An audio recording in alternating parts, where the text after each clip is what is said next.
just get sued over their pro stance, where they had a class action suit. So this thing is really fluid. I happen to go to Rutgers for graduation, to the high school, and also through a van virtual. And all those experiences were different. And actually, the virtual was actually more personable. Parents and teachers. It was really fun. My last year on the board, I was throwing the diplomas through the window. Yeah. Yeah.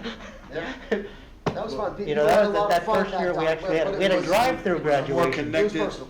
It was very personal. Yeah, I remember But that. again, it was that I have an expectation of going across that stage. Right. I want to be there. It's the presentation of being in that big venue. So I agree with you that. So yeah, if we can have a timetable, Yeah, I'll get you all that information. that would work well. I'll get that to you by the middle of next week. You'll all see an email from me with those questions. Any other discussions or questions? I have one more. One more? Well, I have one more. One more? Okay, go ahead. Surprised it didn't come up aside from Anaya in her report, but I know some people are curious about how our district will be handling Governor Murphy's announcement about the mask mandate ending on March 7th. We'll be utilizing the time, very simply, we'll be utilizing the time to clarify information, much of which contradicts itself from the state itself. Really finding and digesting the information and making the best decision. And as we sit here right now on February 10th, that's where we know and what we're gonna do. Speaking to that, as the lead here, obviously you've seen multiple superintendents take a stance, either to be the first one out there, what have you. Some of the concerns, and when I had to talk about, a lot of them have actually even listed the quarantine mandates. Some of them have changed the close contacts because they had to let the ability to do so. We've been on a very regimented in terms of safety of students.